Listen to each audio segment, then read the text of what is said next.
दोस्तों, उत्तर प्रदेश के जौनपुर में एक सुनील नाम का लड़का रहता था। लड़का 2003 में सऊदी अरब जाके वहाँ एक फैक्ट्री में, एक कंपनी में नौकरी करता है। वो एक इलेक्ट्रीशियन की फैक्ट्री में उसको नौकरी मिल जाती है और वो अच्छा खासा तनख्वाह भी होती है और वहाँ पूरी अच्छी तनख्वाह मिलती है और उसके परिवार का गुजारा अच्छा चल रहा था।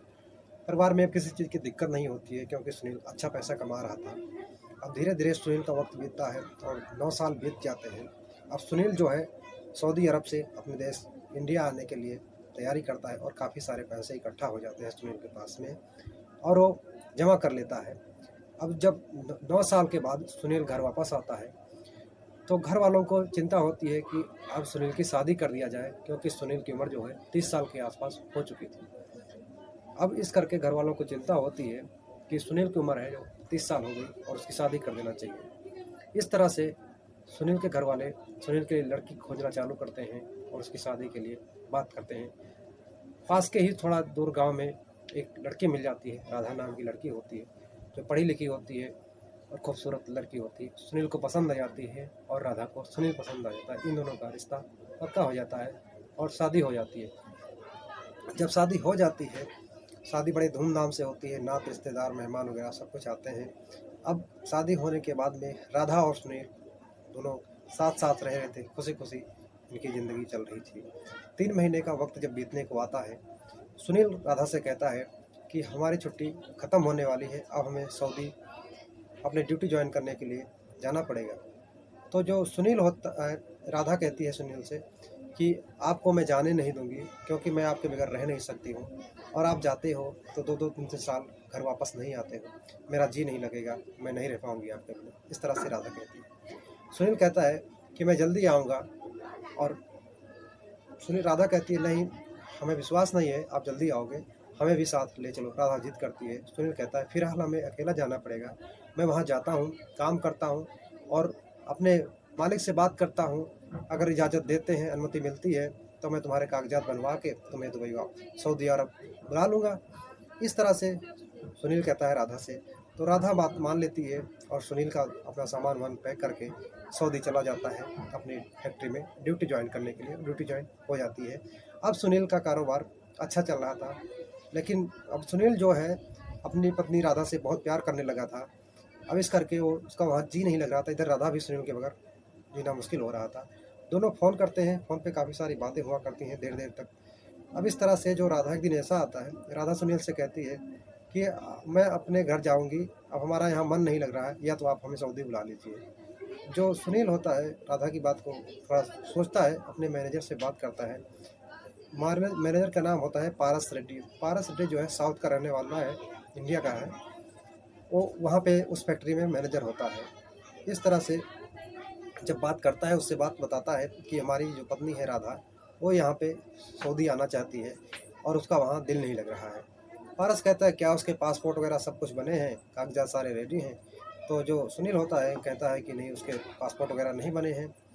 तो पारस उसका जो है जाली पासपोर्ट वगैरह बनवाता है और उसको अपना सारे कागजात तैयार करके इंडिया भेज देता है। इंडिया से जब वो पासपोर्ट वगैरह उनको राधा को मिलता है तो राधा का टिकट वगैरह करा के उसको सऊदी अरब बुला लिया जाता है। सऊदी अरब बुलाने के बाद में आगे से क्या करते हैं उनके साथ में, राधा के साथ में क्या होता है, ये कहानी में हम आगे जानेंगे। उससे पहले आप लोगों से रिक्वेस्ट है, अगर चैनल पर नए हैं तो चैनल को सब्सक्राइब और वीडियो को लाइक करना मत भूलना। दोस्तों, मैं अरविंद आप सभी का स्वागत करता हूँ अपने चैनल क्राइम लॉ पे। दोस्तों चलिए अब जानते हैं। जब राधा वहाँ दुबई पहुँच जाती है तो अब राधा और सुनील साथ साथ बड़ी खुशी खुशी रह रहे थे। वहाँ फ्लैट किराए पे ले लेते हैं, वहाँ पे रह रहे थे। अब जो सुनील के साथ के वर्कर होते हैं और उनका मैनेजर होता है, सुनील से कहता है कि अब तो कोई दिक्कत परेशानी नहीं है, अब तुम्हारी पत्नी भी आ गई है। तो मैनेजर से कहते हैं हाँ सर, अब कोई दिक्कत नहीं है। अब तो जो मैनेजर होता है कहता है कि अब उसकी खुशी में हमें दावत वगैरह नहीं दोगे? सुनील कहता है क्यों नहीं सर, दावत तो देंगे, ज़रूर देंगे, आप लोग को भी देंगे, साथ में जो साथी हैं हमारे उनको भी देंगे, शेख साहब का सबको देंगे। तो इस तरह से वो दिन भी आ जाता है। सुनील हाँ तो कर लेता है, लेकिन उसके मन में थोड़ा सा शंका होती है कि पता नहीं मैं इतना क्या होगा आगे क्या नहीं। उसके जो डाउट है वो डर लगा रहता है उसके मन में। लेकिन वो वक्त आ जाता है अब जिस दिन दावत का इंतजाम किया होता है। अब सुनील अपने घर पर एक शानदार पार्टी रखता है जिसमें अपने सभी साथियों को और मैनेजर को और शेख साहब को सबको बुलाता है। अब इस तरह से सारे लोग आते हैं घर पे, सब लोग वहाँ पर पार्टी एंजॉय करते हैं, दारू वगैरह पिया जाता है सबके। दारू पी रहे थे लेकिन जो है सुनील को मन ही मन डर लग रहा था कि कहीं, क्योंकि सऊदी अरब में दारू पीना मना है, इस तरह से नहीं पी सकते हैं। अब इस जो लेकिन कुछ होता नहीं है, सब कुछ ठीक ठाक चलता है। जो सुनील होता है अपनी पत्नी से कहता है कि इन सब लोगों का खाना आपको बनाना है और सबको खिलाना है। अब राधा जो है सारा खाना पीना बना के सबको खिलाती है, सब लोग अच्छे से खाना पीना खाते हैं, सब खुश होते हैं।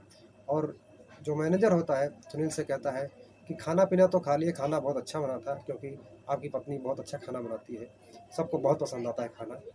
तो जो सुनील होता है कहता है ठीक है सर, आप लोगों को पसंद आया, इसके लिए थैंक यू। तो जो मैनेजर होता है पारस रेड्डी, वो कहता है कि सब चीज़ तो हो गई लेकिन अभी एक रस्म बाकी है, मुँह दिखाई की रस्म बाकी है। इस तरह से सुनील थोड़ा सा डर जाता है, कहता सर ये तो हम नहीं कर सकते हैं, ये हमारे लिए ऐसा नहीं होता है। लेकिन जो पारस रेड्डी होता है कहता बगैर मुँह दिखाई की रस्म किए हम जाएंगे ही नहीं। तो इस तरह से सुनील जाता है अपनी पत्नी के पास में, कहता है लोग मुँह दिखाई की रस्म करना चाहते हैं, आप तैयार हो जाओ और मुँह दिखाई की रस्म पूरा करते हैं, लोग जाना चाहते हैं, उनको देर हो रही है। अब जो राधा होती है बहुत सुंदर होती है, बहुत अच्छी गोरी होती है, और वो तैयार होकर आती है तो सब देखते हैरान रह जाते हैं और बहुत ही पसंद आती है राधा सबको। लेकिन सब कुछ ठीक ठाक होता है, सभी अपना दावत करके चले जाते हैं। अब दूसरे दिन जो होता है सुनील ड्यूटी जाता है, और सुनील ड्यूटी जाता है, जो मैनेजर वगैरह होते हैं वहाँ भी ड्यूटी जाते हैं। और वो उस दिन मैनेजर जो होता है अपनी कंपनी से जल्दी चला आता है। जल्दी आने के बाद में राधा के घर पहुंच जाता है, सुनील के घर पहुंच जाता है, और वहाँ सुनील कंपनी में काम कर रहा होता है। अब जब मैनेजर को राधा देखती है तो कहते हैं तो वही व्यक्ति है जो उस दिन आया था दावत में, उसी में से है। अब परेशान हो कहती है और सुनील घर पे है नहीं, आप आएंगे तो आ जाना। लेकिन मैनेजर कहता है कि जो पारस रेड्डी होता है कहता हमें, मैं जाऊंगा नहीं, यहीं रहूँगा, आ जाएंगे। तब जो राधा होती है सुनील के पास फ़ोन करती है, कहती है जो मैनेजर सर हैं वो आए हुए हैं, और मैंने बोला तो कह रहे हैं मैं जाऊंगा नहीं।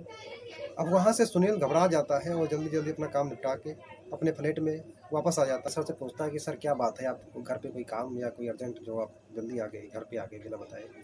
तो मैनेजर कुछ नहीं बोलता है और फुट फुट के रोने लगता है, और हैरान रहते हैं सुनील वगैरह कि आखिर मैनेजर रो क्यों रहा है। इस तरह से जो मैनेजर होता है और रोने के देख कर कहता है हमारा भी भरा पूरा परिवार था, हमारे भी बीवी बच्चे थे, लेकिन हम अपने पैसों कमाने के चक्कर में अपने परिवार का ध्यान नहीं रखे, और हमारी बीवी जो हमें तलाक देकर चली गई दूसरे जगह।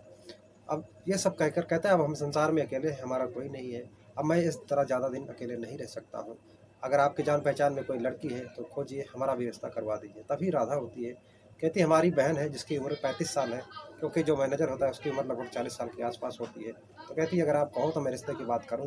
तो मैनेजर कहता है ठीक है आप रिश्ते की बात करिए, अगर रिश्ता पसंद आता है दोनों को तो हम शादी कर लेंगे, यहीं बुला लेंगे, पासपोर्ट वगैरह तैयार करके यहीं बुला लेते हैं और शादी कर लेंगे।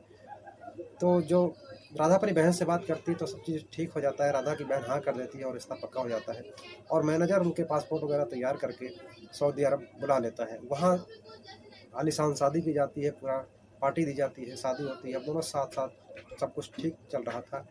अब जो है 2013 से लेकर 2023 तक इनके पास में सुनील के पास में 2 बच्चे हो जाते हैं, और उस मैनेजर के पास में भी 2 बच्चे हो जाते हैं। इस तरह से सब कुछ ठीक ठाक चल रहा था। लेकिन 2023 में जो होता है पारस रेड्डी को अटैक पड़ता है और उसकी वहीं मौत हो जाती है। अब जो है राधा की दीदी जो है वो विधवा हो जाती है, यानी पारस रेड्डी की पत्नी जो होती है वो विधवा हो जाती है। अब इस तरह से उसके 2 बच्चे और पारस रेड्डी के न रहने पर अधूरा अधूरा हो जाता है, सब बहुत दुखी हो जाते हैं, रो रो के सबका बुरा हाल हो जाता है। और सुनील जो होता है कहता है अब हमें अपने देश इंडिया चलना चाहिए, क्योंकि यहाँ पे अब गुजारा तो नहीं है। सुनील तभी तैयारी करके सारा अपना देश इंडिया जाता है, और जो राधा की बहन होती है वो उस पारस रेड्डी के घर जाती है, वहाँ पे जो वही प्रॉपर्टी वगैरह होती है सारी कुछ दिन रहती है, उसके बाद वहाँ जी नहीं सकता, वहाँ बेच के अपना सब यहाँ जौनपुर आ जाती है। जौनपुर आने के बाद में यहाँ एक कारोबार कर लेते हैं। इस तरह से पूरा परिवार तीनों लोग साथ साथ रह रहे हैं।